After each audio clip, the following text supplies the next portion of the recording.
Seja bem-vindo à Primeira Igreja Batista do Pará. Seu vídeo já vai começar. Mas antes, não esqueça de se inscrever, dar o like e ativar as notificações. Graça e paz da parte de Cristo Jesus, amados irmãos. Vamos retomar o nosso estudo na terceira carta de João, o menor livro do Novo Testamento em termos de quantidades de palavras gregas. Essa carta, como eu já disse a vocês, é frequentemente designada como um conto de três homens, porque há uma divisão natural aqui nessa carta que sublinha o exemplo de três indivíduos: Gaio, Diótrefes e Demétrio. Gaio e Demétrio são destacados como um bom exemplo, e um terceiro, Diótrefes, é descrito como sendo um péssimo exemplo. No nosso último estudo, nós consideramos o exemplo de Gaio, um bom exemplo de lealdade e amor à verdade. Gaio é o personagem principal da primeira metade dessa carta. E hoje nós vamos olhar a segunda metade deste livro e finalizar os nossos estudos na terceira carta de João, examinando o exemplo de Diótrefes, um mau exemplo de ambição pessoal. Diótrefes é o personagem principal aqui desta segunda sessão, embora o homem chamado Demétrio também apareça em cena aqui como um bom exemplo, mas apenas para realçar o mau exemplo de Diótrefes. O foco de João nessa segunda metade da carta é Diótrefes, um mau exemplo de ambição pessoal. Leiamos, portanto, 3 João, do verso 9 ao 15. 3 João 9 a 15. Diz assim a palavra do Senhor: escrevi alguma coisa à igreja, mas Diótrefes, que gosta de exercer a primazia entre eles, não nos dá acolhida. Por isso, se eu for aí, far-lhe-ei lembradas as obras que ele pratica, proferindo contra nós palavras maliciosas. E não satisfeito com estas coisas, nem ele mesmo acolhe os irmãos, como impede os que querem recebê-los e os expulsa da igreja. Amado, não imites o que é mal, senão o que é bom. Aquele que pratica o bem procede de Deus. Aquele que pratica o mal jamais viu a Deus. Quanto a Demétrio, todos lhe dão testemunho, até a própria verdade. E nós também damos testemunho, e sabes que o nosso testemunho é verdadeiro. Muitas coisas tinha que te escrever, todavia não quis fazê-lo com tinta e pena, pois em breve espero ver-te. Então conversaremos de viva voz. A paz seja contigo. Os amigos te saúdam. Saúda os amigos nome por nome. Vamos orar, meus irmãos. Senhor Deus, Pai Santo, Pai do nosso Senhor Jesus Cristo, nós encomendamos as nossas vidas agora ao Senhor, cônscios de que o Senhor sabe das nossas necessidades, das minhas como pregador. Tu conheces as minhas limitações, fraquezas, preciso da Tua graça, do Teu Espírito Santo, e meus irmãos precisam da iluminação do Teu Espírito, para receberem a Tua palavra como de fato ela é, palavra de Deus. Ajuda-nos, Senhor, agora nesse momento, em nome de Jesus, amém. Quando nós olhamos para as cartas joaninas, 1ª, 2ª e 3ª João, nós temos um vislumbre das condições da igreja da Ásia Menor, ou das igrejas da Ásia Menor no final do primeiro século, as quais João supervisionava a partir da igreja de Éfeso. Nós estamos agora entre os anos 90 e 95 depois de Cristo. É um período de crise e apostasia generalizada na igreja, em cumprimento da profecia que o apóstolo Paulo entregou uns 30 anos antes aos pastores da igreja de Éfeso, conforme registrado lá em Atos, capítulo 20, do verso 28 ao 32. Você pode conferir, se quiser, Atos, capítulo 20, do verso 28 ao 32.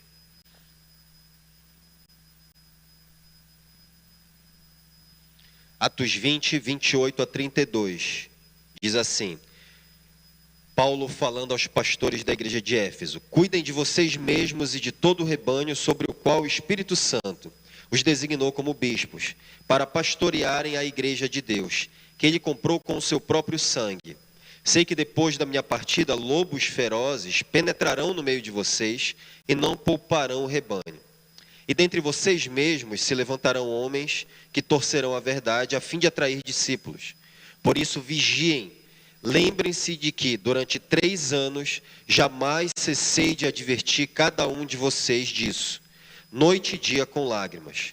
Agora eu os entrego a Deus e a palavra da sua graça, que pode edificá-los e dar-lhes herança entre todos os que são santificados.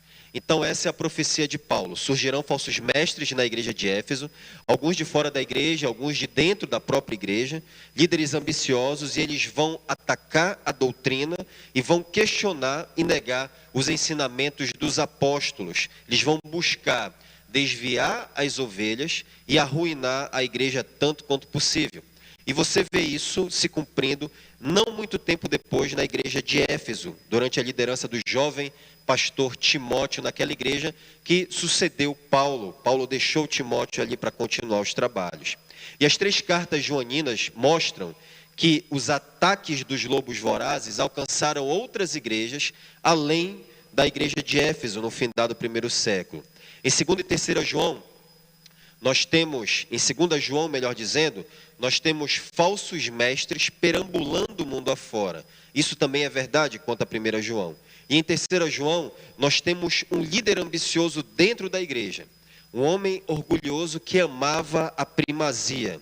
Agora, embora o surgimento de Diótrefes dentro da igreja tenha sido o cumprimento profético da crise que se instalaria nas igrejas no final do primeiro século, sempre existiram, desde o princípio da história humana, homens orgulhosos que amam a primazia, que amam se exaltar, que buscam o primeiro lugar, o lugar de poder, o lugar de fama, o lugar de destaque, de honra, de prestígio. Eles tentaram usurpar a autoridade, elevar-se acima de outros homens e até mesmo acima de Deus, meus irmãos. Se muitas pessoas mencionadas em Hebreus 11 formam a galeria da fé, as escrituras também mencionam muitas pessoas orgulhosas que formam a galeria do orgulho. Deixe-me citar apenas alguns exemplos para vocês. Quem encabeça essa lista é o casal Adão e Eva. Eva usurpou a autoridade de Adão e juntos eles usurparam a autoridade de Deus, porque eles acreditaram na mentira de Satanás, que se comessem do fruto proibido, eles seriam iguais a Deus, conforme de Gênesis 3:5. Eles queriam o lugar de Deus, o lugar de primazia. Eles queriam nada menos do que a mais alta posição de poder, influência, autoridade e destaque do universo, o lugar de Deus. Logo depois, em Gênesis capítulo 4, nós temos Caim cometendo o primeiro assassinato da história da humanidade, motivado por inveja orgulhosa do seu irmão Abel. Caim eliminou, exterminou, fulminou Abel, porque ele considerava Abel uma ameaça à sua ambição egoísta por preeminência. O capítulo 4 de Gênesis também introduz Lameque, descendente do primeiro assassino da história da humanidade. Lameque tornou-se assassino igual a Caim, assim como também foi o primeiro polígamo registrado nas escrituras. E o coração de Lameque também estava cheio de orgulho, assim como o de Caim. Assim, a primeira poesia da qual temos registro na história da humanidade é Lameque vangloriando-se da sua superioridade para as suas esposas. Olhe Gênesis capítulo 4, versos 23 e 24. Gênesis capítulo 4, versos 23 e 24. Diz assim: Ada e Zilá, ouvi-me, vós mulheres de Lameque, escutai o que passo a dizer-vos. Matei um homem porque ele me feriu, e um rapaz porque me pisou. 7 vezes se tomará vingança de Caim, de Lameque, porém, 70 vezes 7. Há também o relato que os próprios irmãos de Moisés, Arão e Miriam, tentaram elevar-se acima de Moisés. E o Senhor os castigou severamente por causa da sua ambição orgulhosa, conforme está escrito lá em Números capítulo 12, do verso 1 ao 15, se você quiser tomar nota. No livro de Esté nós temos o mau exemplo de Amã, o grande inimigo do povo de Deus, do povo judeu, melhor dizendo. Amã estava obcecado em conquistar uma elevada posição no Império Persa. Nós conhecemos essa história. E por falar em império, lembro-me também de Nabucodonosor, o poderoso rei da Babilônia, que queria usurpar a glória de Deus. Certo dia, enquanto Nabucodonosor caminhava no terraço do seu palácio na Babilônia, ele contemplou a grandeza do seu império e ele refletiu dizendo o seguinte lá em Daniel 4:30: não é esta a grande Babilônia que eu edifiquei para a casa real, com o meu grandioso poder e para a glória de minha majestade? Daniel 4:30. E Deus, você sabe, castigou Nabucodonosor, fazendo-o comer grama como um animal quadrúpede. No Novo Testamento nós temos um outro rei orgulhoso que também tentou usurpar a glória de Deus, após ele discursar diante dos seus súditos e receber o juízo divino, o rei Herodes Agripa I. Olhe Atos capítulo 12, do verso 21 ao 23. Atos capítulo 12, do verso 21 ao 23.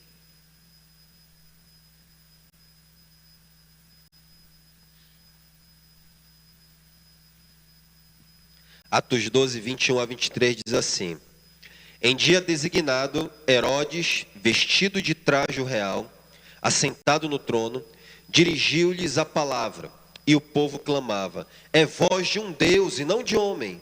No mesmo instante, o anjo do Senhor o feriu, por ele não haver dado glória a Deus, e comido de vermes, expirou.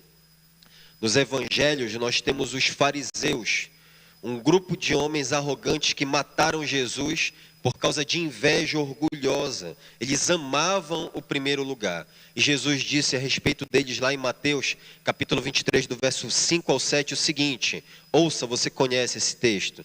Praticam, porém, todas as suas obras com o fim de serem vistos dos homens, pois alargam os seus filactérios e alongam as suas franjas.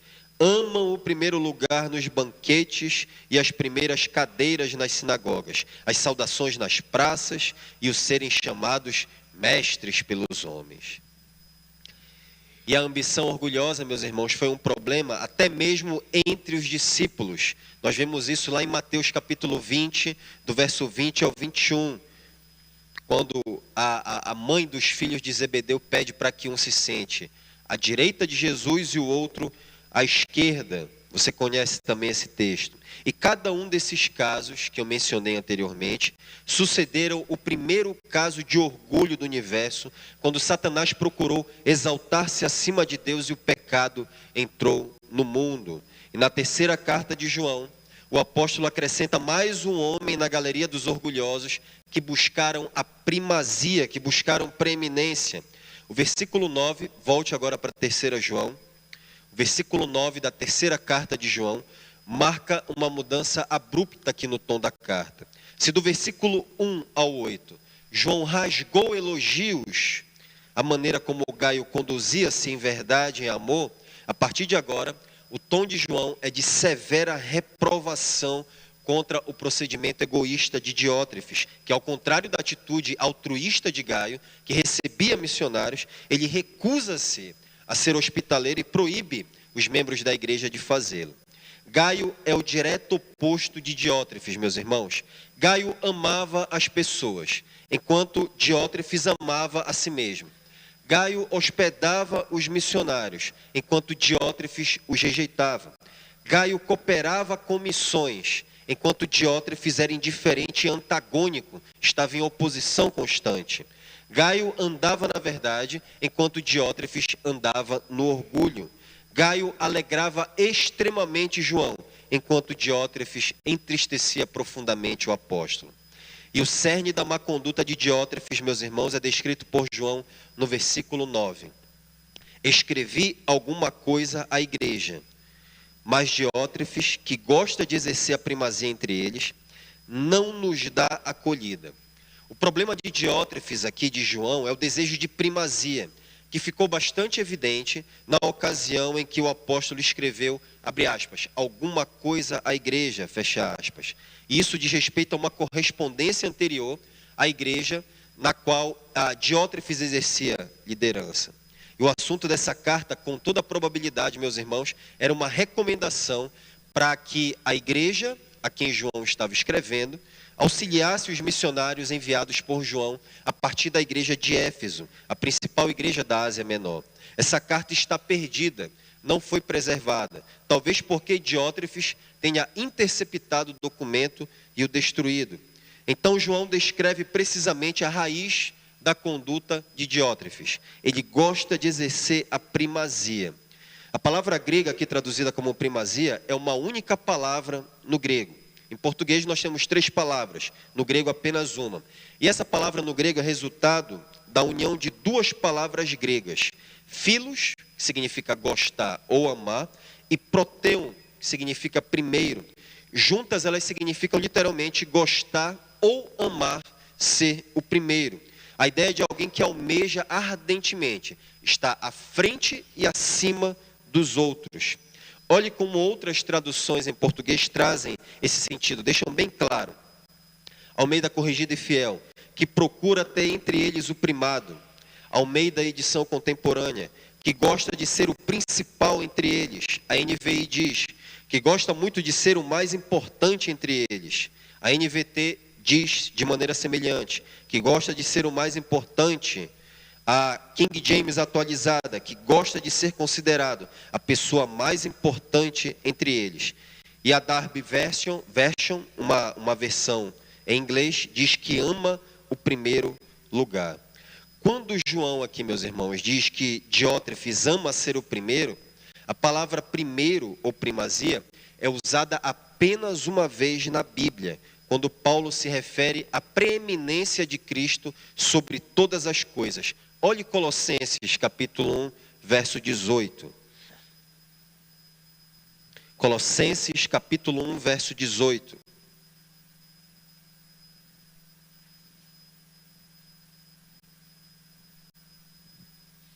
Colossenses 1, 18 diz assim: Ele, se referindo a Jesus, aqui Paulo, é a cabeça do corpo da igreja.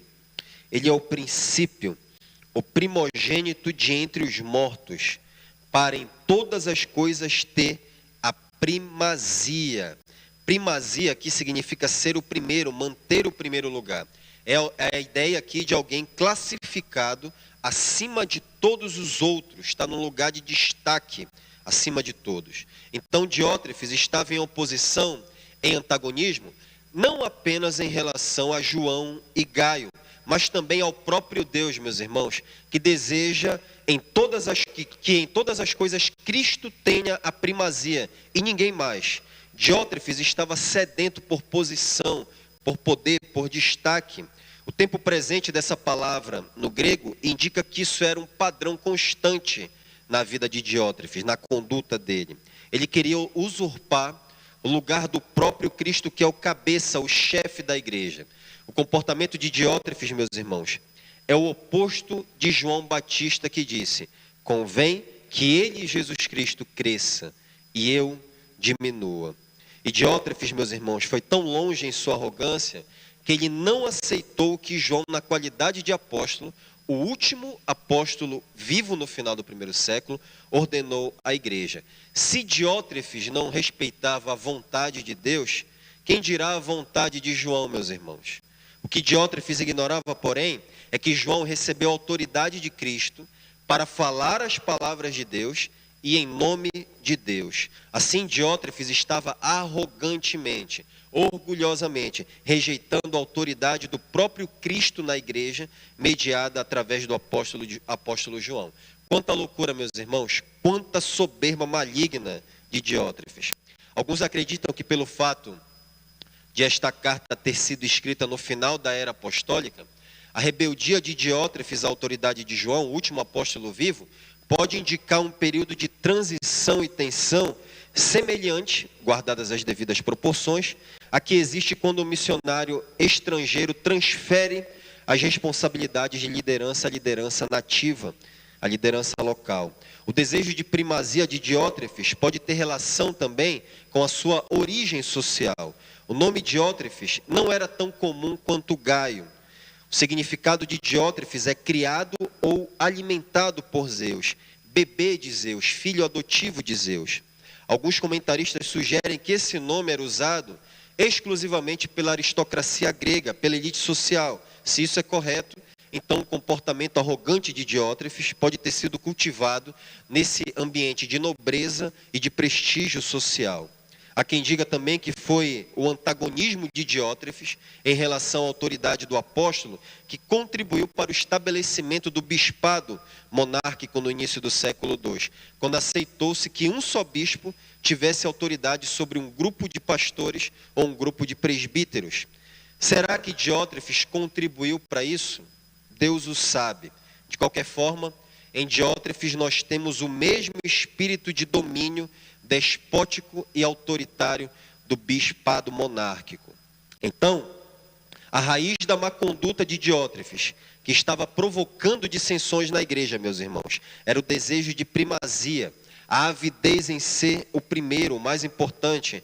Não era heresia, como em 2 João, mas ambição pessoal, amor próprio. Esse era o problema de Diótrefes. Em 2 João, o problema era ultrapassar a doutrina de 2 João, versículo 9. Aqui neste versículo diz que o problema era a primazia. Em 2 João, o problema era ultrapassar a doutrina, orgulho intelectual, arrogância intelectual. Aqui em 3 João, o problema é ambição pessoal.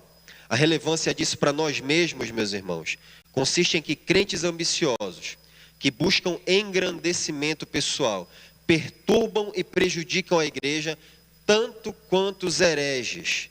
É o orgulho e a ambição pessoal, o desejo de ser mais importante, o desejo de ser reconhecido, que promove relações conflituosas nas igrejas, discórdias, condutas antissociais, insubmissão, oposição e indiferença à obra missionária, etc. É o orgulho e engrandecimento pessoal que faz com que a igreja tenha donos, proprietários, senhores, que querem controlar tudo e que todas as coisas sejam feitas do seu jeito, em vez de serem servos, escravos, que querem servir os irmãos. É a ambição maligna que leva as pessoas a se perguntarem: que benefício pessoal isso daqui vai me trazer? Ao invés de que maneira isso vai beneficiar a igreja? É a ambição pessoal, meus irmãos, que faz com que famílias se unam em igrejas para governá-la segundo seus interesses familiares e tradicionais.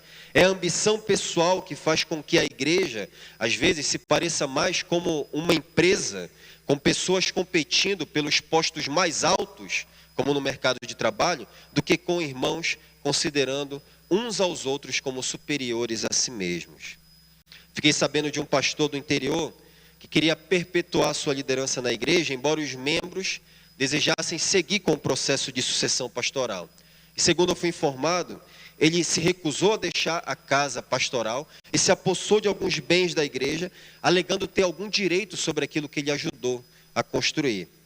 Como o pastor já era um idoso e já estava ali há muito tempo, a igreja decidiu não levar o processo adiante. Então, certo dia, após cerca de 4 ou 5 décadas exercendo o senhorio sobre aquela igreja, ele sofreu uma morte súbita. E finalmente o tempo de liderança dele acabou ali naquela igreja. E os comentários entre os membros da igreja foram de que o próprio Deus se encarregou de tratar a questão. A ambição pessoal, meus irmãos, o desejo pecaminoso de querer ser dono da igreja, não apenas perturba e prejudica a igreja, mas também desafia a autoridade do próprio Deus, porque só há um cabeça na igreja. E porque Diótrefes desafiou orgulhosamente a autoridade apostólica de João, o apóstolo que falava com a autoridade de Deus afirmou firmemente no versículo 10. Você acompanha a continuidade do texto. João diz: se eu for aí, far-lhe-ei lembradas as obras que ele pratica.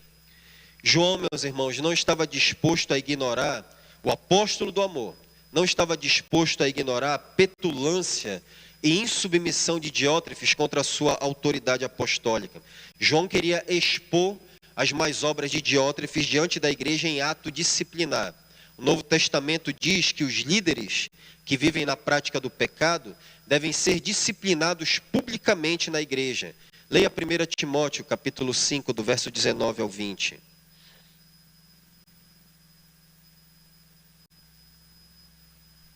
Primeira Timóteo 5, 19 a 20.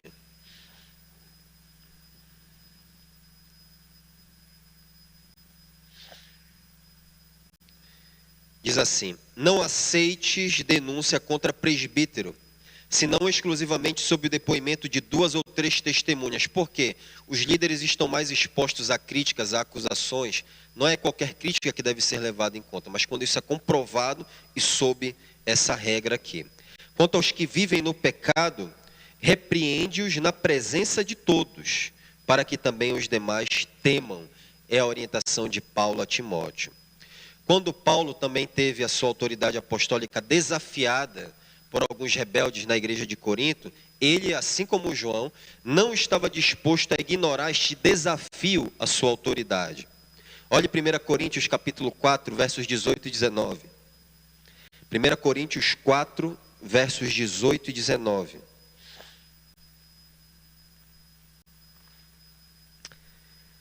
Primeira Coríntios 4, 18 a 19 diz assim: alguns de vocês se tornaram arrogantes, como se eu não fosse mais visitá-los. Mas irei muito em breve, se o Senhor permitir. Então saberei não apenas o que estão falando esses arrogantes, mas que poder eles têm. E no mesmo tom solene e grave, Paulo declarou em 2 Coríntios capítulo 13, versos 1 e 2. 2 Coríntios 13, versos 1 e 2. Esta será a minha terceira visita a vocês. Toda questão precisa ser confirmada pelo depoimento de 2 ou 3 testemunhas. Já os adverti quando estive com vocês pela segunda vez. Agora, estando ausente, escrevo aos que antes pecaram e aos demais. Quando voltar, não os pouparei. E João declara, meus irmãos, que se for pessoalmente à igreja em questão, repreenderá Diótrefes por causa de 4 graves acusações. Ele indicia Diótrefes por causa de 4 coisas aqui. E é impressionante, meus irmãos, o vigor de João. Apesar de idoso, ele disse em 2 João que ele ainda tinha disposição para fazer uma viagem missionária. E aqui ele está disposto a confrontar cara a cara os inimigos da verdade. Nas 4 acusações que João fará a seguir, o tempo do verbo grego indica um comportamento habitual de Diótrefes, uma má conduta contínua. Em primeiro lugar, Diótrefes era culpado de proferir injustamente palavra maliciosa contra João.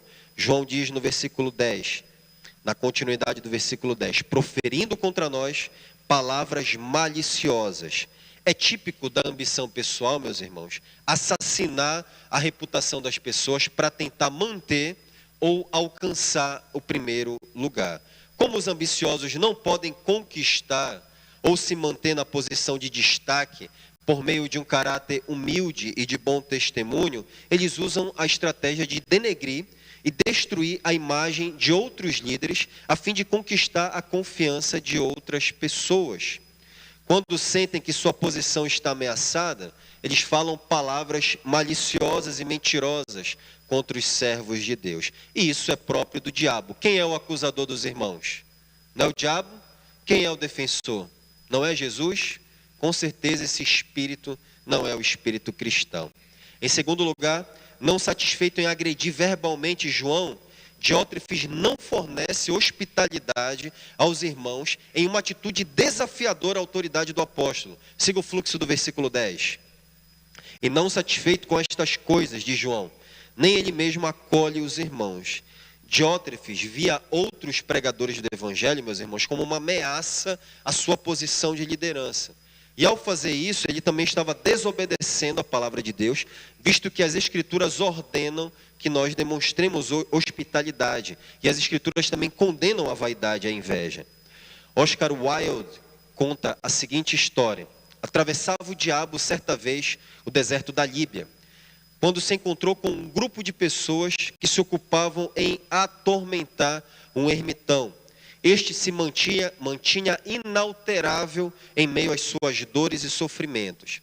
Por fim, depois de verificar o fracasso dos atormentadores, disse o diabo: o que vocês fazem é muito nécio. Permitam-me experimentar um momento para ver se posso fazê-lo pecar. E murmurou ao ouvido do homem estas palavras: seu irmão foi nomeado bispo de Alexandria.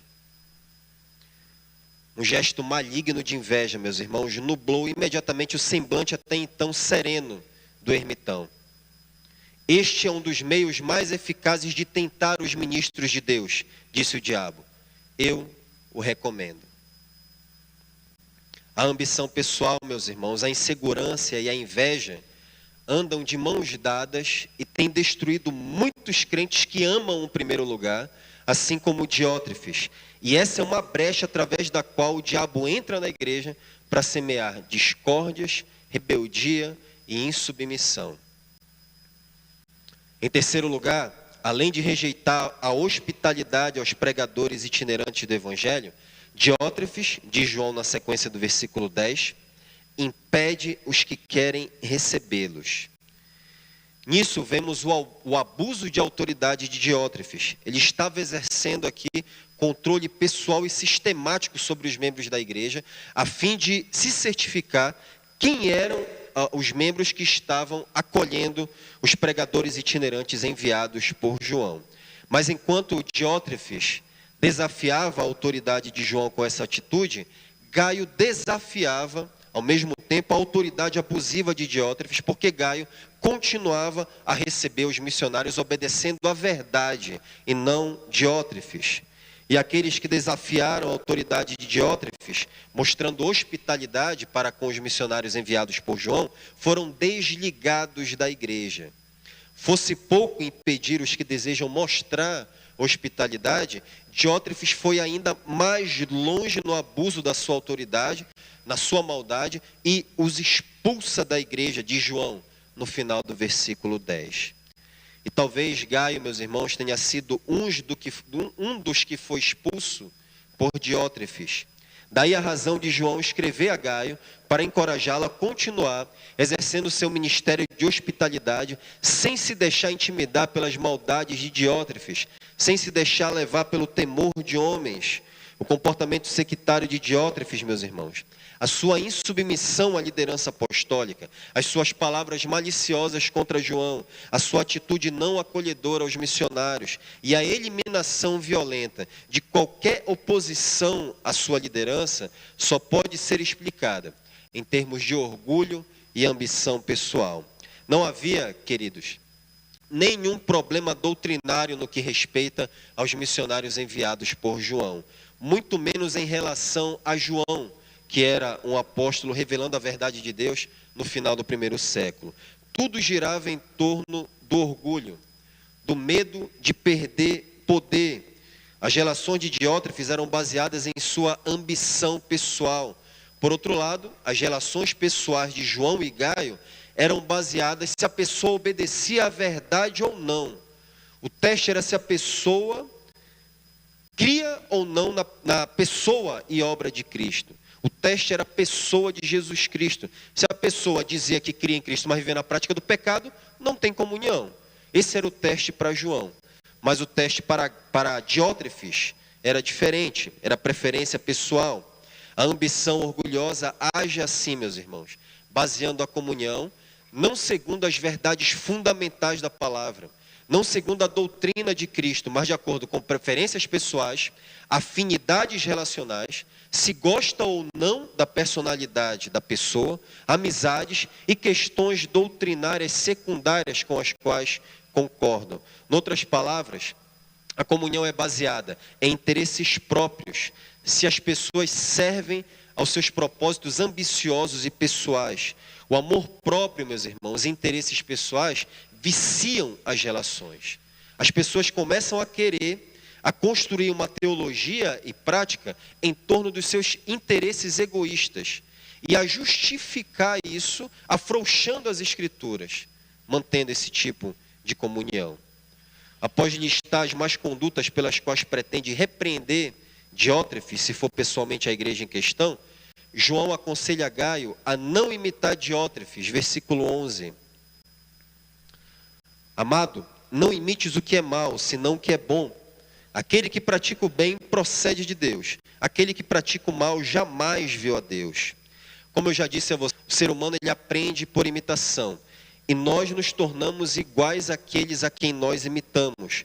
Todo indivíduo é um imitador. A imitação ela faz parte da natureza humana. A imitação é a base do aprendizado humano. E isso é bom, meus irmãos, é dádiva de Deus. A capacidade de imitação foi introjetada por Deus no ser humano. A imitação é inata ao homem. E, portanto, nenhum ser humano é inteiramente autêntico. O Senhor disse, sejam santos como eu sou santo, e o Espírito Santo também disse através do apóstolo Paulo, sejam meus imitadores como eu sou de Cristo. Mas nós devemos escolher cuidadosamente a quem imitar. E para os crentes, Diótrefes é um péssimo exemplo de orgulho ambicioso. Daí a razão de João rejeitá-lo como modelo e pedir para Gaio não imitar aquilo que é mal, senão o que é bom. E logo em seguida, João indica a razão para imitar o bem e não o mal. Aquele que pratica o bem procede de Deus. Aquele que pratica o mal jamais viu a Deus. O ponto de João aqui, meus irmãos, não é salvação através de boas obras, através de boas ações, evidentemente. A Bíblia é clara em dizer que as boas ações não salvam ninguém, não podem conferir mérito para o homem diante de Deus. Nós lemos em Gálatas 2,16, Paulo dizendo, sabendo contudo, que o homem não é justificado por obras da lei, e sim mediante a fé em Cristo Jesus. Também temos crido em Cristo Jesus, para que fôssemos justificados pela fé em Cristo, e não por obras da lei, pois por obras da lei ninguém será justificado. Muito claro o ensino das Escrituras. No entanto, a obediência à verdade é uma prova da sua condição espiritual, é uma prova visível, externa, de que alguém é verdadeiramente salvo. Esse é o ponto de João aqui. João está aplicando aqui um dos testes que ele aplicou na sua primeira carta para provar se alguém é salvo. Tem vários testes ali, o pastor André já expôs essa carta durante 2 anos, vocês já estão escolados em 1 João. Mas esse é um dos testes, o teste moral que João está aplicando aqui. Nós lemos em 1 João capítulo 2, do verso 3 ao 6. Ora, 1 João 2, 3 a 6. Abre esse texto. Eu acho que é importante abrir esse texto. 1 João capítulo 2, do verso 3 ao 6.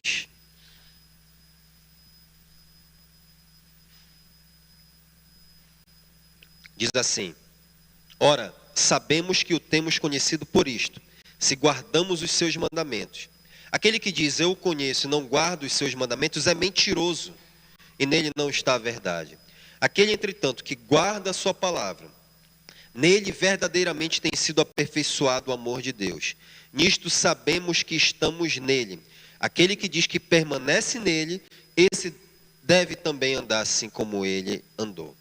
E Diótrefes, meus irmãos, não passou nesse teste. Ele praticava o mal, não obedecia os mandamentos de Deus e, portanto, não era salvo, não era um crente. Então, para colocar ainda mais em relevo as atitudes reprováveis de Diótrefes, João introduz um crente chamado Demétrio aqui nessa altura da carta. E o elogia calorosamente, versículo 12. Quanto a Demétrio, todos lhe dão testemunho, até a própria verdade. 3 João, verso 12. E nós também damos testemunho, e sabes que o nosso testemunho é verdadeiro. Nós não sabemos, meus irmãos, nada conclusivo sobre Demétrio, senão o que João diz aqui sobre ele. Talvez ele tenha sido alguém que entregou a carta de João para Gaio, e João estivesse recomendando Demétrio para Gaio. Assim como Gaio, Demétrio era um nome muito comum no Império Romano. Era uma forma abreviada de Demétrios. Há um outro Demétrio mencionado em Atos 19, vocês vão lembrar, um ourives de Éfeso que provocou tumulto contra o ensino de Paulo. E temos também Demas, que era uma forma abreviada de Demétrios. Ele foi um dos cooperadores do apóstolo Paulo, mas amando o mundo, abandonou o ministério, 2 Timóteo 4,10. Então nós temos um terceiro Demétrio, Demétrio de Terceira João. E tudo o que nós sabemos deste Demétrio é que ele é um exemplo digno de louvor. E isso é bastante evidente a partir de 3 referências que João pontua aqui no versículo 12. Em primeiro lugar, porque ele tinha uma boa reputação geral entre os crentes. Todos lhe dão testemunho de João. Em segundo lugar, ele vivia a verdade. E por isso até a própria verdade o recomendava. E em terceiro lugar, João acrescenta seu próprio testemunho, testemunho apostólico. E nós também damos testemunho. E sabes que o nosso testemunho é verdadeiro. A comunidade cristã dava bom testemunho de Demétrio, a palavra de Deus o elogiava, e o apóstolo João, que falava em nome de Deus, confirmava os 2 testemunhos anteriores. Em outras palavras, Demétrio era digno de louvor diante de Deus e diante dos homens. Ele tinha integridade e boa reputação. Integridade é aquilo que Deus e a sua verdade dizem ao seu respeito. Reputação é aquilo que os homens dizem de você. Às vezes essas coisas, meus irmãos, podem estar desalinhadas. Uma pessoa pode ter boa reputação entre os homens, mas não ser íntegro diante de Deus. É uma boa reputação hipócrita. Por outro lado, uma pessoa pode ter, em certo sentido, uma má reputação entre os homens, mas ser plenamente íntegro diante de Deus. Esse foi o caso, por exemplo, em certo sentido, de Jesus, que foi caluniado quase toda a sua vida pelos judeus.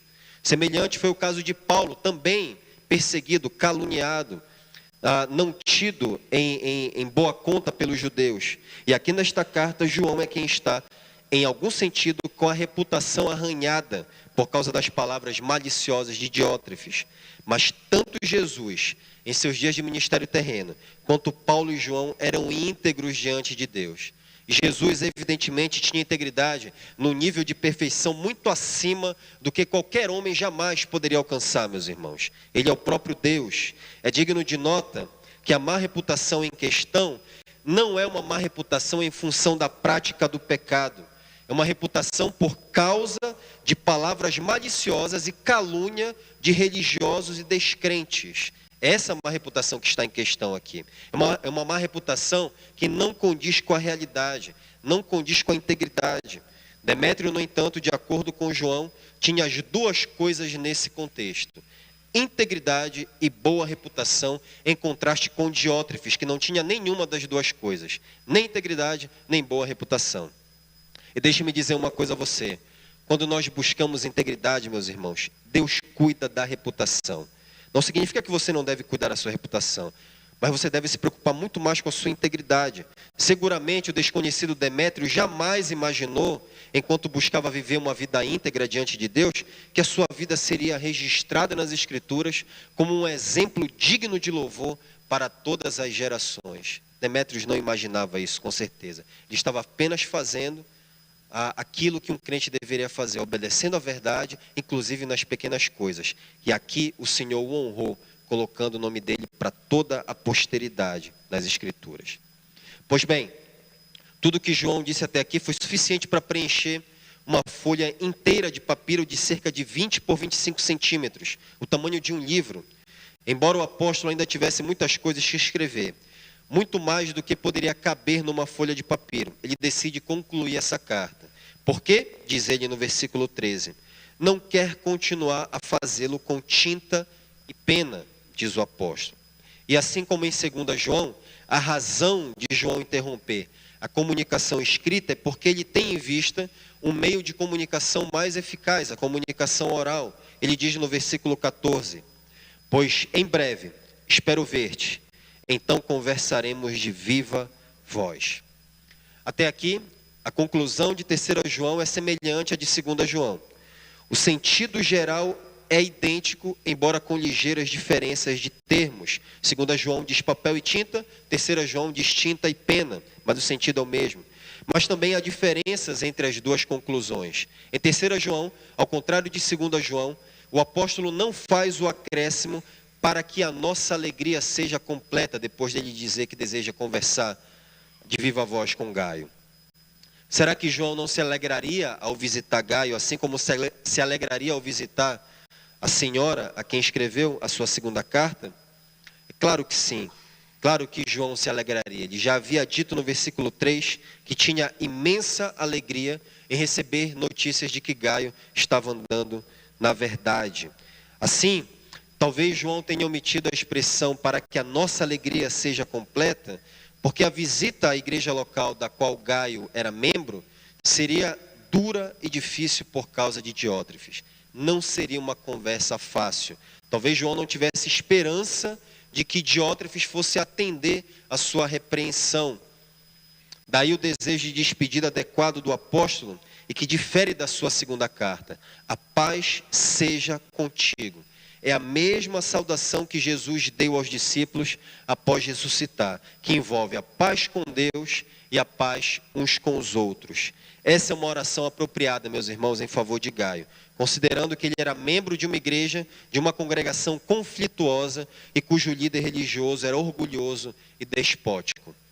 Ele precisava experimentar a paz de Deus, a paz de uma boa consciência, a paz da comunhão fraternal, a paz da glória futura da qual nós, nesta vida, já recebemos o antegozo. Mas apesar das discórdias e desgastes que o orgulhoso e insubmisso Diótrefes estava provocando, ainda existiam relações fraternais e amistosas no corpo de Cristo. João conclui a carta dizendo o seguinte na parte restante do versículo 15: os amigos te saúdam, saúda os amigos nome por nome. Essa é a única carta do Novo Testamento que refere-se aos cristãos como amigos. Os cristãos normalmente são designados como irmãos e a sua relação é descrita não em termos de amizade, mas de fraternidade e de comunhão, comunhão de uma família. É claro, no entanto, que a relação de amizade, meus irmãos, no Novo Testamento, não insinua uma ligação menos íntima uns com os outros, visto que Jesus chamou os 12, o grupo mais seleto de discípulos, de amigos, lá em João capítulo 15, versos 13 e 14. E se em 2 João, o apóstolo disse para a senhora não saudar os inimigos da verdade, aqui ele diz para Gaio saudar os amigos nome por nome. A expressão nome por nome indica relacionamento pessoal, significando cada um deles ou individualmente. Saúda cada um deles, saúda-os individualmente, é o que diz João. Em uma igreja, meus irmãos, com problemas de divisão, João está enfatizando aqui a importância do grupo, do caráter gregário do povo de Deus, de manter a unidade e relações pessoais. Apesar de Diótrefes ser um inimigo da verdade, ainda há amigos na igreja, e eles devem se manter juntos, cultivando as relações pessoais que os inimigos da verdade procuram destruir. E assim João conclui a sua pequena e maravilhosa carta, deixando para nós o grande ensinamento de que os crentes devem não apenas saber a verdade, mas também obedecê-la. Há pessoas que não conseguem conectar isso muito bem. Todos nós temos um nível de desequilíbrio na nossa prática, conduta. A gente está todo o tempo tentando alinhar. Isso é uma luta constante, diária. Isso não significa que isso é uma desculpa para você viver no pecado. Mas todos nós estamos buscando esse equilíbrio entre equalizar aquilo que nós sabemos com aquilo que nós praticamos. Mas tem pessoas que têm maior dificuldade com isso. Tem um amplo conhecimento teológico, teórico, mas não conseguem praticar nas coisas simples da vida. Então é isso que nós aprendemos aqui. Nós devemos não apenas saber a verdade, mas também obedecê-la. E nós devemos também moldar as nossas vidas com base em exemplos piedosos que vivem a verdade, para que assim haja amizade, paz, comunhão na igreja e Deus seja glorificado. E nesta carta, Deus conservou 3 exemplos: Gaio, Diótrefes e Demétrio. 2 bons exemplos e um mau exemplo. A quem vamos imitar? Seus amigos, as pessoas com quem você anda, são dignas de imitação? Quem são os seus amigos mais íntimos? A quem nós vamos imitar? Que o Senhor nos humilhe, a fim de que nós jamais nos elevemos. Vamos orar. Pai, muito obrigado por nos dar o privilégio de nos debruçarmos nessa carta. e recebermos a instrução do Senhor. Muito obrigado por nos dar graça para permanecer aqui e estudar a tua palavra. Ó Deus, proteja a tua igreja de nós mesmos, proteja a tua igreja de homens orgulhosos e ambiciosos, cobiçosos, e levanta homens fiéis que amam a verdade, como Gaio e Demétrio, para que o testemunho do teu povo, testemunho do teu nome, Senhor, seja expandido por toda a terra. A tua igreja viva em paz, que haja paz na primeira igreja batista do Pará, Senhor, e o teu nome seja glorificado em Cristo Jesus. Amém.